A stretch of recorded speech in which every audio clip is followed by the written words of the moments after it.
Hey, Tom here from the Run Testers, and this is the third video in our partnership series with COROS. In this video, we're going to be taking a deep look into the data behind advanced running metrics, as well as speaking to expert Shane Benzie from Running Reborn about how to use that data to improve your running.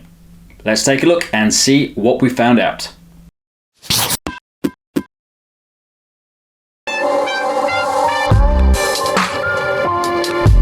As well as measuring stats like heart rate and cadence, COROS devices allow runners the ability to optimize their running by accessing advanced running metrics. These metrics combine data from your COROS watch paired with the COROS Pod to produce a series of actionable insights. Those advanced running metrics include running power, which is the rate of effort used in running, form power, which is the amount of power wasted due to inefficiencies in your running form, ground time, which measures the amount of time each of your feet are in contact with the ground, left-right balance, which measures the percentage of ground time spent on each foot, stride ratio, which is used to measure running efficiency based on the ratio of stride height to stride length. Stride height is the amount your body bounces vertically with each step, a lower stride indicating that less energy is wasted bouncing up and down, and stride length, which measures the distance between heel to heel when you take 2 steps. So the Run Testers have come all the way down to sunny Goring. We are joined by Shane Benzie, who for about a decade, I think roughly, has been studying the best runners in the world. And we are talking about the very, very top runners, the elites. There is very little that Shane doesn't know about the art of movement when it comes to running. He's the founder of Running Reborn. He's also the author of this, which is a fantastic book called The Lost Art of Running. In this, there's plenty of wisdom, and we're here to pick your brains, Shane, about how this wisdom that's in this book and the running watches on our wrist and advanced running metrics through COROS can be used to improve our running. So Shane, can you tell us a little bit, first of all, about Running Reborn and your studies that you've done so far? So I'm the founder of Running Reborn, and I'm a running researcher, analyst and coach. And my work is all about trying to understand basically how humans move and turning natural human movement into human performance. So I spend a lot of time traveling all around the world with looking at athletes, analysing athletes, coaching athletes, but also spending time with tribes and indigenous people, trying to crack this code of human movement, and like I say, how we can then turn that into human performance.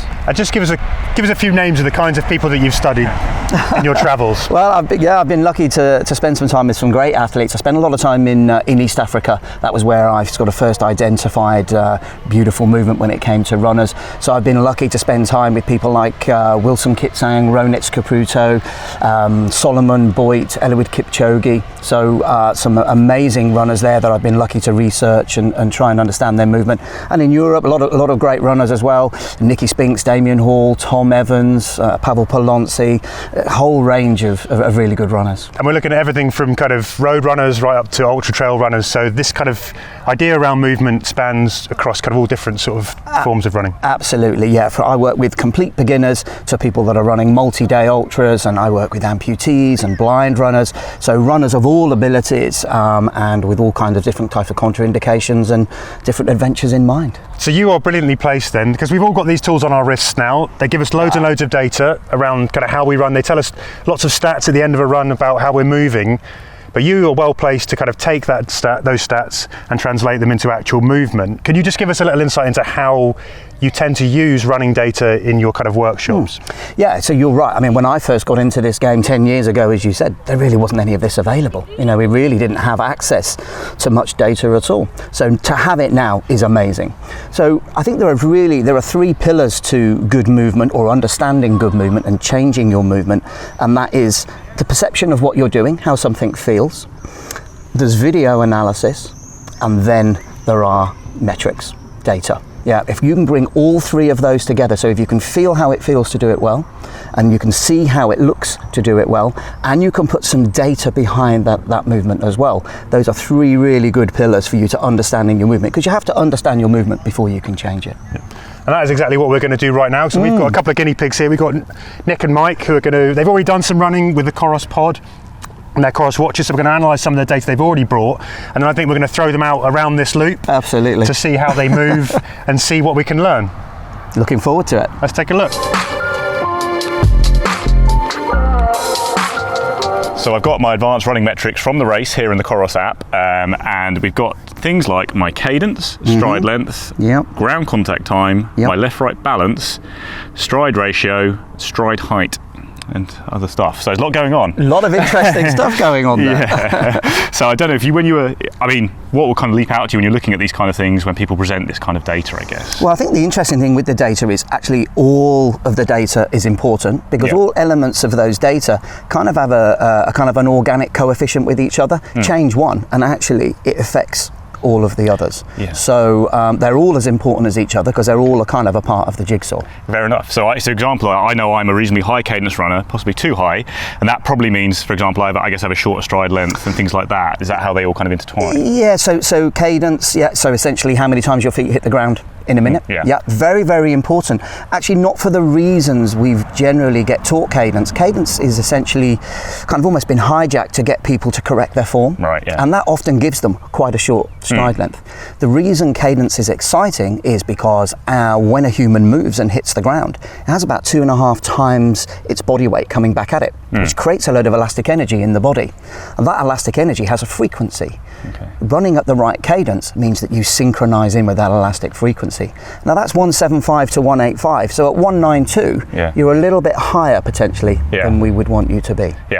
Perfect. And then we noticed something interesting. So in the race I generally paced it quite evenly, started to tire a bit towards the end. You can see things like my stride height started to drop a little bit and my stride length dropped a little bit. Is that kind of thing you see quite common when people tire? Definitely. So really what this data can allow us to do is, when I'm coaching people, I talk about their stride being a curve. Okay, so your stride is a curve. You leave the ground, go into the air, and then you land.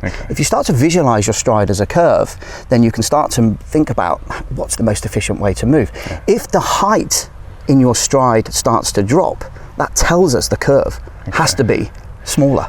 Okay, so oscillation or stride height is really, again, one of those things we really take an interest in, because we are generally told that we need to suck ourselves down to the ground and keep ourselves low. But actually being able to get height in your stride allows you to get a better curve. So it's actually an attribute. Height is an attribute, and being able to monitor it and see where it's going is really important.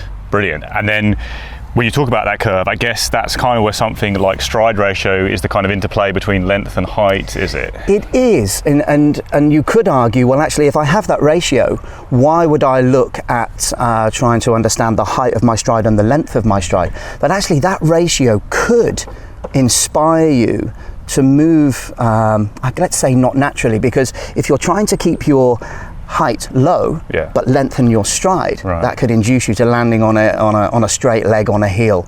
So I would not pay so much attention to the ratio, but look at the individual things that create that curve. I think you'll create a bit more intelligent runner. Fantastic.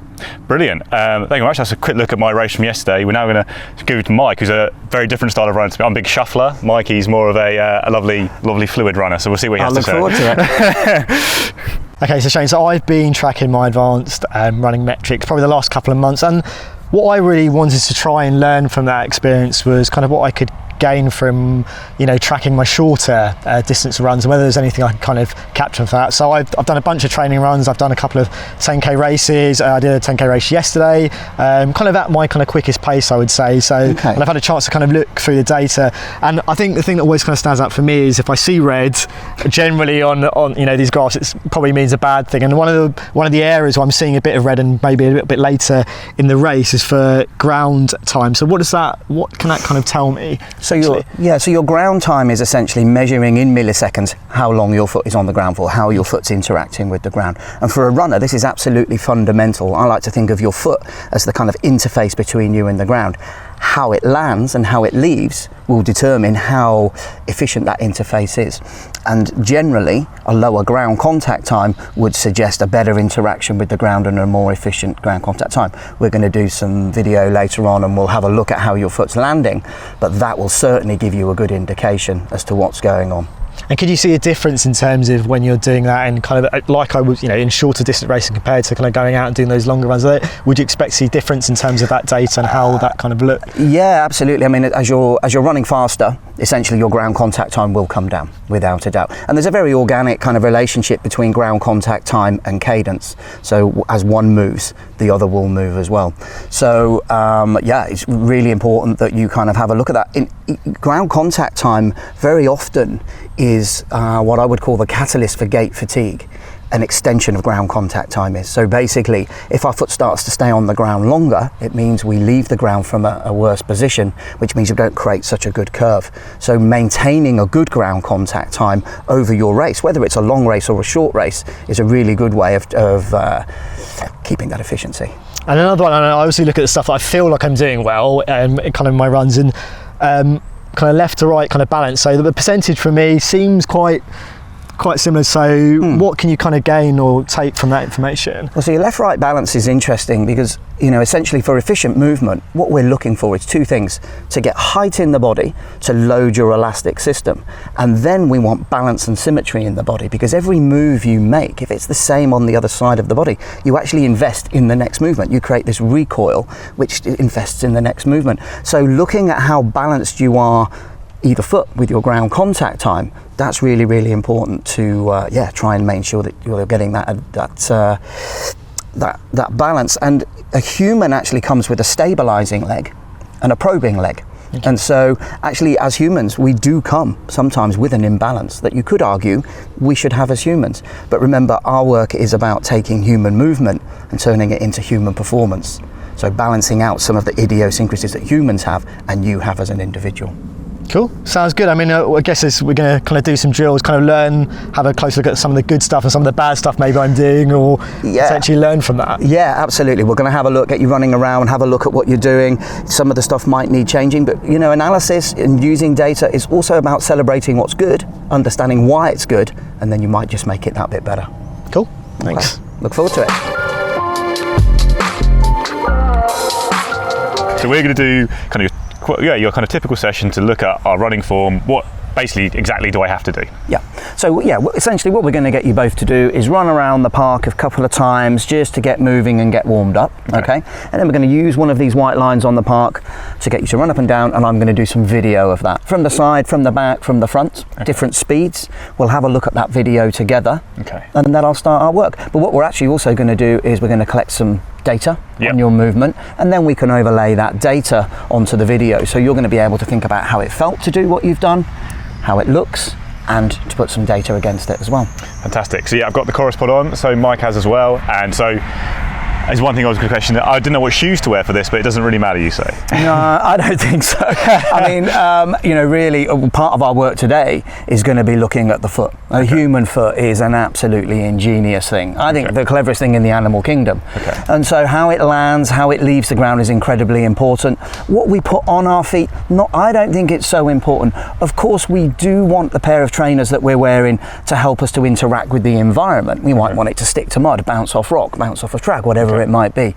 But I don't think we should be kind of using pairs of trainers to tell us what to do. We shouldn't be telling the foot what to do. We should learn how ingenious the foot is, use the foot in the right way, allow the trainers to interact with the environment for us. Fantastic.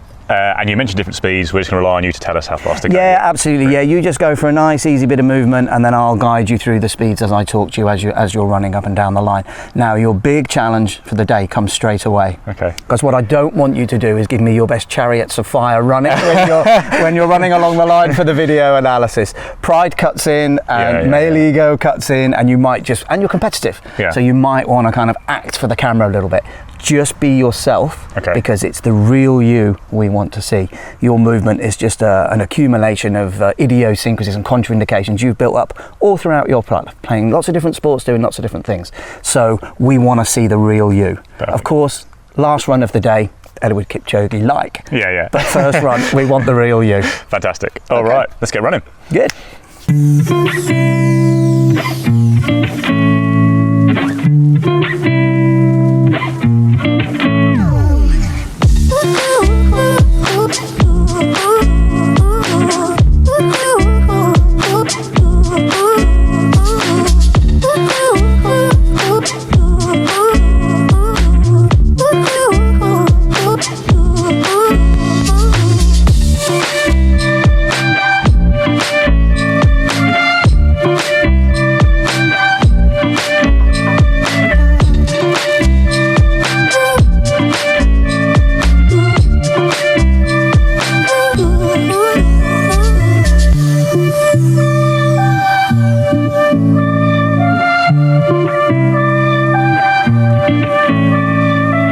Okay, Shane, hit me with the news on the form.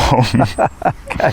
So essentially what we did there, got you warmed up, and on the second lap of your warm-up, you took some data on your COROS, and we've done some video analysis. So now what we've got really is the three big pillars for getting this movement analysed. How you felt when you did it, we're going to look at how it looked, and we've got some data that we can call on as well to give us some background information. Brilliant. So, this is you. Okay. It wasn't that bad, but there's always stuff to work on. So we were discussing earlier on, just chatting before you went, and we were talking about foot contact and what's a good foot contact. You know, a lot of people heel strike. Some people say that a forefoot contact is better, and I talk about a tripod landing. Yeah, that's what I advocate, and we'll learn why. What do you think you do? We know what you do from the video, and we're about to enlighten you. What's your perception of what you do? I feel like I'm a heel striker. Pretty sure I'm a heel striker, but I feel like I will sort myself as a heel toucher, touching the heel onto the midfoot, but I know I heel strike. Okay, cool. So yeah, you are touching, but pretty hard. Okay, so I think it's more than a touch. I think it's more than a touch. So let's have a look. So this is you. Yeah. And as you can see, when the foot lands, it does very much lead with the heel, and the heel is the first thing to make contact.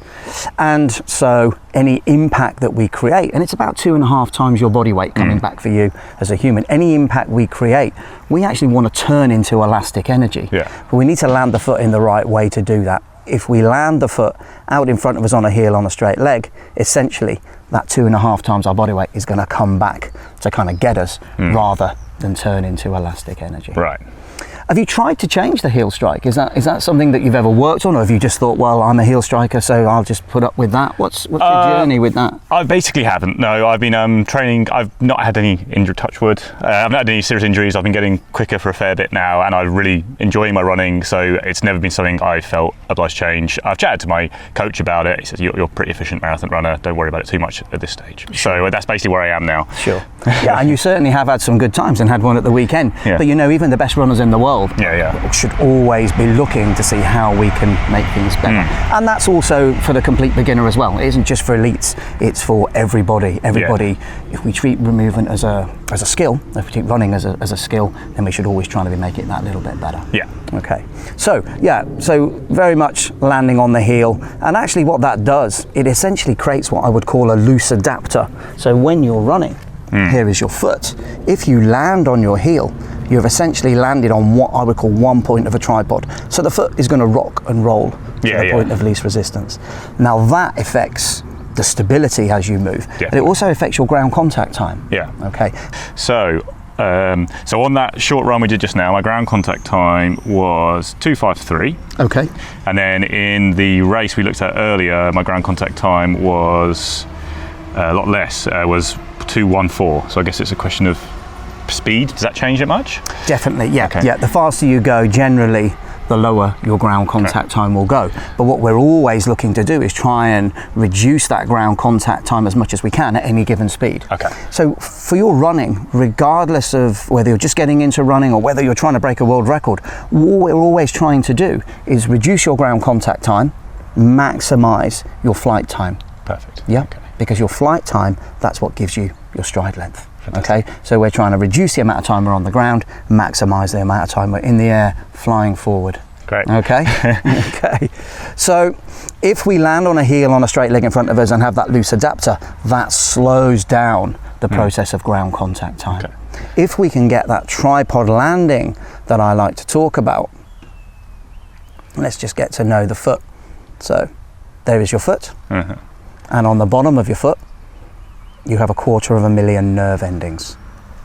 If we get that tripod landing that we're talking about, not only do we get absolute stability instantaneously, we also maximize that 250,000 nerve endings on the bottom of the foot. And those nerve endings are telling you how hard you hit the ground, what the ground feels like. They give you your perception of effort, and they give you a spatial awareness where you are in space as you're moving. So it's kind of like your antennae when you're running. So we really want to make sure that we manage to get that tripod landing. But what we don't want to do is create a tripod landing on a soft knee underneath you by reducing your stride. Because then you're going to go slower. So we've got to develop a way where we can get that good landing, but actually lengthen your stride. Right. Okay? Because it's not bad at all, but of course it could always be better. So what was your stride length there? So we recorded your stride length. How did that look? So stride length. Phone now refuses to unlock. That's interesting. Okay, so what am I looking at? This is the race. So stride length in the race was 152, and then on our chill little jog, it was 103, so much shorter. Okay. So our stride length is essentially the point at which our foot leaves the ground and the point at which it lands. Okay. So we're always looking at any given speed to try and create as much flight time as we can and lengthen our stride. Yeah. So we're going to come up with a way now where we can play with that, see if we can get that foot landing more underneath you on a tripod landing, and see if we can lengthen that stride. Okay. And I want you to start thinking of your stride as a curve. Right. Okay? So when you're running, you leave the ground, you go into the air, and then you land. It's a curve. You create big curves to go fast, little curves to go slow, and everything in between. Yeah. We don't want a bell curve because that's not efficient. We want a curve that has a lot of forward trajectory Great. within it. Okay? So, let's just have a look at an example. Let's use someone as a case study for you. And then we can have a look at what they're doing. And maybe let's see if we can put a bit of length on that stride, even from your race on Saturday. Yeah. And see if we can get that foot landing more underneath you. Because what's interesting with your current running form, we did the video at more than one speed. The faster you go, the more you over I've noticed stride. that, yeah. So the faster you go, your stride gets longer, but it gets longer in front of you. Okay. Which means you have more of that excess deceleration going on. Okay. So if we look at this guy, in fact, let's just play it for you slow motion and see what you see. Tell me what you see. So yes, a lot of air, and yeah, as you're landing, your foot's moving it backwards underneath your body. Bigger heel flick as well, a much bigger heel flick than mine. Yeah, we'll talk about the heel flick in a minute, because actually I think that's one of the common misconceptions about running, is that we need to flick that heel high behind us. Right. The heel going up high behind us is the result of a beautiful stride. Right. It doesn't make it. Okay. Okay, it goes where it goes based on this circling, cycling that you do with your legs underneath you as you go through this beautiful air that you've created. Yeah. But good, yeah, you get all the key points there. He does create good air. Yep. Good stride height. What was your stride height? So on the run just here it was just 9.1. Yep. And in the race, it was, I've messed it up. In the race it was 7. Yeah, absolutely. So you'd expect, actually, when you're going slower, for the height to be lower, but actually when we're going slow, we'll become a lot more efficient because we just start bouncing up and down more. Okay, so we want to, whereas when you were going faster, you had more of a forward trajectory. Yeah. Okay, so you're doing similar things to him, but he is absolutely maximizing the height. Yeah. As he goes through that curve, he is circling and cycling those legs underneath him. So we're going to have a little bit of a play now, and we'll do this. We'll have you running up and down the line, and I just want you to think about, see this elegant pose that he has. Yeah. Yep. I want you to imagine that you've got a bungee cord attached to your chest, okay? And the other end of the bungee cord is attached to whatever it is you're running towards. So as you run and as you push off and leave the ground, I want you to imagine that bungee cord is taking your upper body upwards and forwards. And as you go upwards and forwards, I want you to think about circling, cycling the legs underneath you. Okay. So when you leave the ground, you're very much thinking about creating nice big curves in front of you with your legs circling, cycling underneath. Give it a go. Give it a go. So I'll just get you to do one lap doing that, just so you can get the feeling of it, and then think of any questions that you want to ask, and then we'll get a little bit of video on it as well. And then we'll do a second one once you've seen yourself, and we'll collect some data on that and see where that data takes us. Brilliant. Okay. Thank you. Okay, Mike, so good. Well done. Cool. So we've got our video analysis. Yep. We'll have a look at that. And a little bit similar to Nick, I think we'll look at footfall. Okay. Yeah, because that's one that we can all work on together. And one of the good things is if you guys are ever running out together, then you can actually critique each other and help each other as well. Okay. You know, it's one of the big things with running is the coming together and helping each other out. And you know, you can compare the data. You can also compare how things look as well. So it's a really good thing to do. So Nick was a heel striker. Would you say you are, or how would you say? And you obviously listened to us chatting there. What would you say? I would say forefoot striker, mainly because I have, and I think we've kind of spoken earlier about it, that I kind of moved to kind of more minimalist shoes. So I'd run and race in most of those up in the last 5 or 6 years. So I would say I would understand that would probably be forefoot striker, but I don't know what the video shows. The video never lies. The video never lies. Yeah, it's interesting because we did have that conversation. Yeah. It's certainly here, and the way you're running today is very much a heel strike. Okay. Very much a heel strike, Yeah. and on a pretty straight leg. So Yeah. relatively similar actually to Nick. So as you can see, Yeah.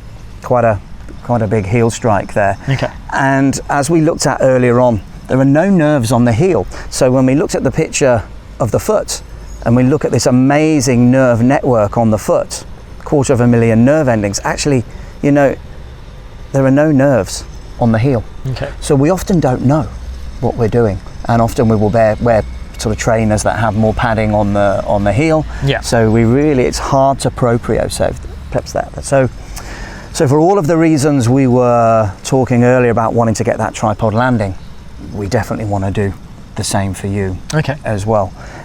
What was your ground contact time on your data? How did that come out? Because that will definitely slow your ground contact time down. Yeah, so my ground contact time was 2:71 on that short drill that we did. Sure. Okay. And then yesterday at my race, it was 2:51. Okay.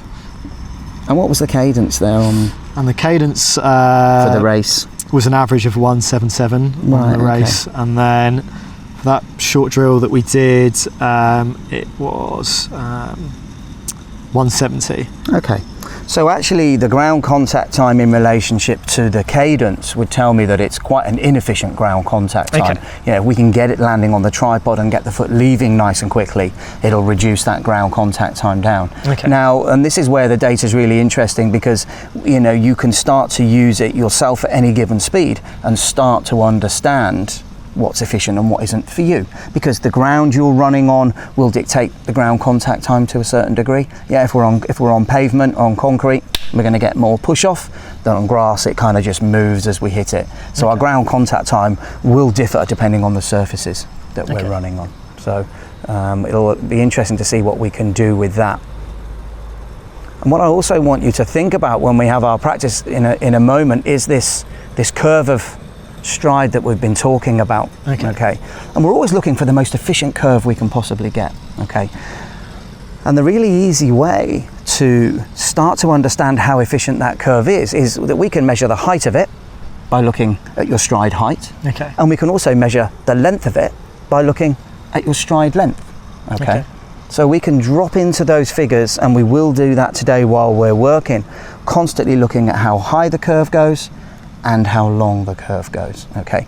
Now your COROS device will give you a metric that is called stride ratio. Okay. Okay. And that's essentially taking a balance between the height and the length. But I don't really want you to look so hard at that, because in an attempt to please that, you may well try and suck yourself down to the ground as much as you can to keep the height down, but trying to lengthen your stride will make you heel strike on a straight leg. And that's one of the reasons we're doing that at the moment. There isn't much of a curve there, and so trying to please your vertical ratio may get you heel striking even more. So we're going to learn to use the oscillation, the stride height and the stride length as two individual things, and you're going to start then imagining a curve or even drawing a curve that will help you to understand how efficient that stride is. Does that kind of make sense? Yeah, sounds right. Excellent. Yeah, sounds good. Let's have a bit of fun with it. Let's do it.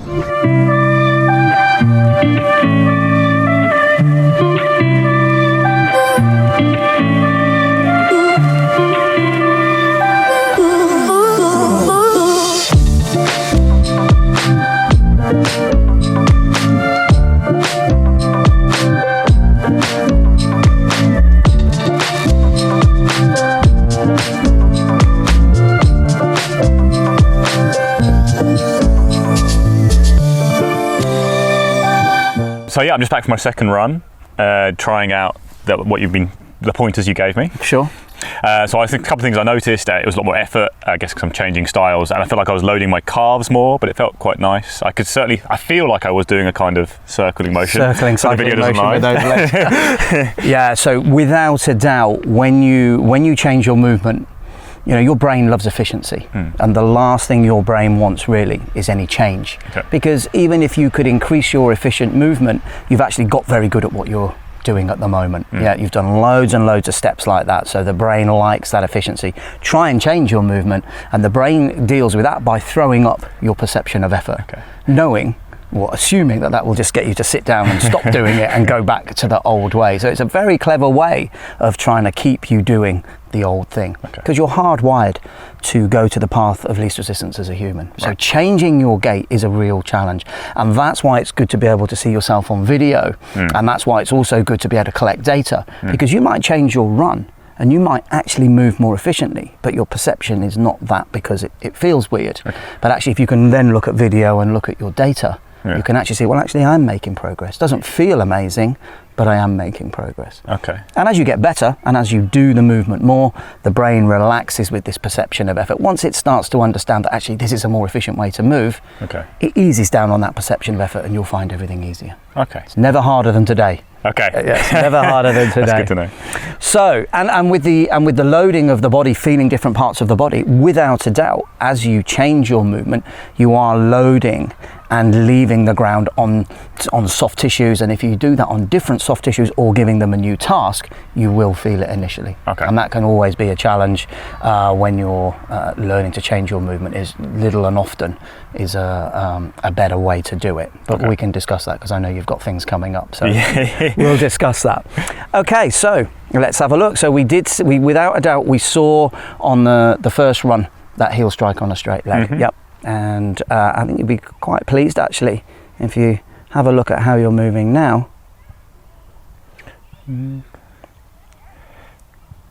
It's almost more, is that too far forward? Maybe? Just moved onto the forefoot a little bit more. Well, I missed the midfoot out. Yeah. So yeah, you've gone straight from heel through midfoot to forefoot. And at this stage, that's what we're doing. We're playing with this to try and get that tripod landing. Yeah. So you've just slightly overdone it on dropping those toes. So what we call plantar flexing. Okay. Yep.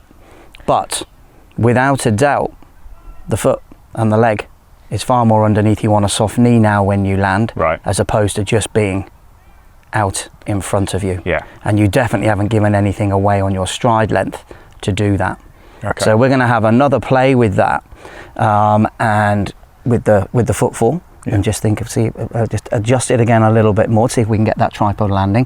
We'll have a bit of play with that, and then what we'll do is we'll do some more laps. I've brought you to a different area of the park now, which is a bit bigger, a bit more open, so we can do some slightly bigger laps, and we'll look at some data on those laps, and let's just see what that might do to your ground contact time, to the stride height, and to the stride length. Fantastic. Okay. How did it feel? It definitely felt different. I was definitely thinking about it. I felt like I was a little bit lifted in the action. I don't know if that's what came out in the video. Okay. Yeah, so I guess, how did I get on? What was your perception of the footfall? Did it feel any different to how you normally? I did feel like I was thinking about it more in terms of where I was landing. Whether that is how it came out in terms of the trying to put that into action, I don't know, but we'll see. And it's an interesting thing when we talk about when you were thinking about doing it. Movement is essentially a software change. Okay, there isn't really any such thing as muscle memory. What we're actually doing is rewriting our software, and so we do need to be cognitive. We do need to think about it, and that again, with video and with data, we can that really helps us to rewrite this software, because we're constantly having confirmation of what we're doing. Okay, so proof is in the pudding. Let's have a look. So on the left foot, a little bit forefoot. Right, I think is good. Okay. But you've definitely now come off that heel. So what you're essentially doing is really now thinking about that curve, creating that curve. As you go up through the curve, you're then thinking about cycling those legs underneath you. And a little bit like Nick, just gone a little bit slightly over onto the forefoot. But that's good. You're going in, you're going in the right direction. The tripod landing is very, very important. We do want that tripod landing on the bottom of the foot. We don't want to be landing just on the forefoot. Okay. That's not good. That puts the foot under a lot of pressure. Okay. Fine for sprinting, but for anything longer than really sort of 400, 800 meters, we really want to be getting that tripod landing. Okay. So that's a good start. So we'll go again and just see if we can just get it back to landing on that tripod. Excellent. Cool.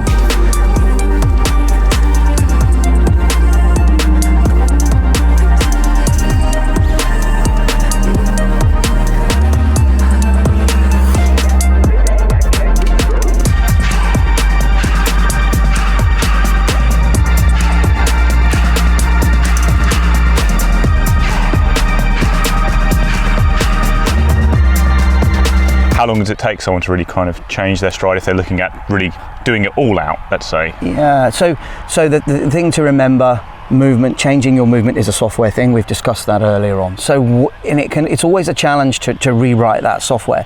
So if you're going out for a run tomorrow, let's say you were going out for a 10-mile run tomorrow, if you ran the first 2 miles beautifully, thinking about new movement, what to do with your arms and your head and your legs and circling and tripods and all that sort of stuff, if you do that for the first 2 miles, but then for the last 8 miles, just resort back to type, you're going to kind of keep that movement software of the old way. Okay. So it's always going to be a challenge. Little and often is the way to go as best you can. Fair enough. So that's actually my big practical question. So I'm marathon training right now. I am doing 10 miles tomorrow, and I've got like about 10 miles later today. Am I someone who should try and do this before my marathon? It's London. It's several weeks away now. Or is it be something that you'd schedule in for a period of downtime? Or could I do extra runs alongside my training, just focusing on this? How would I go about it, really? Yeah, I think if you in the early stages, if you can drop some, the session we've just done here is about 20 minutes long. If you can drop some 20-minute technical sessions in every now and then, you're not doing a lot of mileage in that time. You're just being very cognitive, looking at your data. I'm always trying to inspire runners to go out and video themselves, because you just don't know unless you see yourself. So some 20-minute technical sessions of running around, taking some data to see what you did, feeling how it felt, and looking how it looked to do it well as well. That alongside your training plan is a really good way to do it. Brilliant. And when it comes to my advanced running metrics, for me, would it be looking at stride length? Would that be the key, or what kind of data would be the key for me trying to change to the? Well, I guess from your point of view, you're looking to go faster. Yes. So, so you've mentioned that many times today. So stride length seems to be the obvious one that we want to give you a nice long stride length, but there needs to be a good foot contact at the end of that stride length, and we need to look at the ground contact time as well. And because we're looking at as a curve, the stride height is also really important. So I think the big message is here, all of those running metrics feed into each other. So I don't think you can just go out and work on cadence. I don't think you can just go out and work on stride height or stride length. I think if you work on the big 5 together and start to understand them and start to see how they move as you change your movement, how one influences the other, that's the way to do it. But I think seeing your stride as a curve is a really good way of putting that data into that curve. Fantastic. Thank you so much. This has been amazing. Pleasure. Okay, how was it? It was good. I think it definitely felt, and more I've kind of done and trying to work on it, I feel like it's becoming a little bit easier to kind of put into place, and thinking less about it and just kind of going out and trying to put it into action, I think. But yeah, I know. How do you think? Getting better all the time, all the time. So I think we initially overcompensated and we're landing a little bit too much on the forefoot rather than the heel. But I think if we watch this in your latest effort, very good. Okay. So it's on that soft knee, but with that tripod landing. Very good indeed. So that's giving you stability. It's maximising all those nerve endings on the bottom of the foot. The dome effect of the foot is dissipating the impact. And actually the arch of the foot is giving your foot lots of strength if you land on that tripod. All of that's going to make the footfall more efficient. What was the ground contact time? So my ground contact time was 2:27. So excellent. Yeah. So the ground contact time is coming down. Okay. Yeah, and you're able to see that. And this is where the data can really help you, because when you're changing your movement, because of this raise in perception of effort, things don't always feel as beautiful as they could. Okay. And so being able to look at it on video and being able to look at your data means that even if it doesn't feel natural, you are actually making progress. And we can see that ground contact time coming down. But landing on that tripod and giving you that stability is a big way in which you're going to kind of reduce that ground contact time.